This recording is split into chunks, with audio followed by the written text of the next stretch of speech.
بسم اللہ الرحمن الرحیم. آپ دیکھ رہے ہیں کنفیوژن چینل. میں ہوں آپ کا ہوسٹ یاسین حسن. آج کے اس کلاس میں ہم پڑھیں گے کہ واٹ از کرونا وائرس، کہ کرونا وائرس کیا ہوتا ہے. تو آج کل آپ نے نیوز میں یہ لفظ کو بہت زیادہ سنا ہوا ہوگا کہ کرونا وائرس کیا ہے اور یہ کیوں پھیلتا ہے.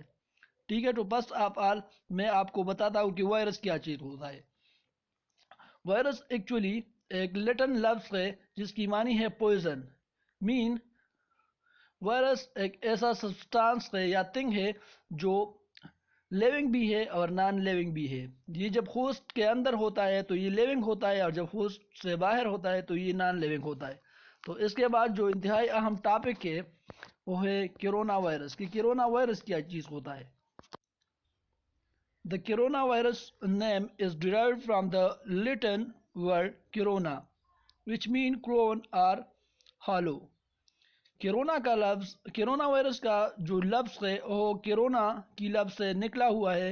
یہ لاطینی زبان کا لفظ ہے جس کی معنی ہے تاج یا سورج کے گرد وہ چمک. Corona virus were discovered on 1960. Corona virus 1960 کو ڈسکورڈ ہوا تھا. Corona virus are a group of virus that cause diseases on a mammal and birds on a human. Virus cause respiratory infection. Corona virus جو ہے یہ ایک group of wires ہے جو mammal اور برڈز میں ڈیزیزز کو پھیلاتا ہے. اینڈ ہیومن انسان میں جو ہے یہ جو ریسپائریٹری انفیکشن ہے، مگر اس کا مطلب یہ ہے کہ جو نظام تنفس جو ہے ان کو بری طرح سے متاثر کر دیتا ہے. Corona virus were first identified in 1960, but they were not known where they come from. Corona virus 1960 کو ان کا پہچان ہوا تھا، لیکن تب یہ پتہ نہیں تھا کہ یہ کہاں سے آیا ہے. کرونا وائرس کے جو سمپل علامات ہیں اس میں پہلی جو ہے رننگ نوز، اس کا مطلب یہ ہے کہ زکام.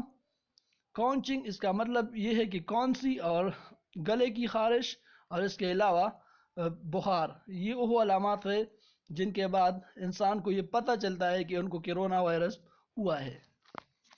تو thank you for watching. Please subscribe the confusion channel. Corona virus کیا ہے؟ اگر آپ اس سے پہلے اس کی ڈیفینیشن پر پوری طرح نہیں سمجھ گئے ہو تو آپ اس ویڈیو کو ضرور دیکھیں.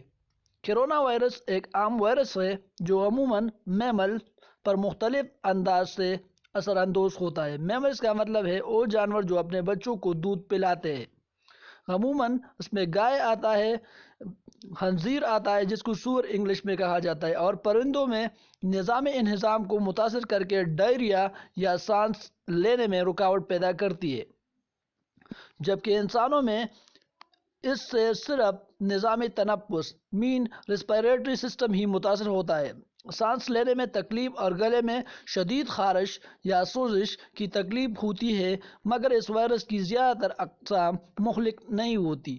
مہلک کا مطلب ہے خطرناک، اور ایشیائی اور یورپی ممالک میں یہ تقریباً ہر شہری کو زندگی میں ایک دفعہ اس کا سامنا کرنا ہوتا ہے. کرونا وائرس کی زیادہ تر اقسام زیادہ خطرناک نہیں ہے، اگرچہ اس کے علاج کے لیے کوئی مخصوص ویکسین یا ڈرگز دستیاب نہیں ہے، مگر اس سے اموات کی شرح اب تک بہت کم ہے اور مناسب حفاظتی تدابیر کے ذریعے اس کے پھیلاؤ کو کنٹرول کر لیا جا سکتا ہے. تاہم چین میں پھیلنے والا کرونا وائرس کی جو ایک نئی قسم ناول کرونا ہے، اس نے بہت سے بڑی علاقے کو اپنے لپیٹ میں لے لیا ہے. اس سے اب تک تقریباً 213 افراد زندگی کی بازی ہار چکے ہیں، اور تقریباً ہزاروں کی تعداد میں اس سے ابھی تک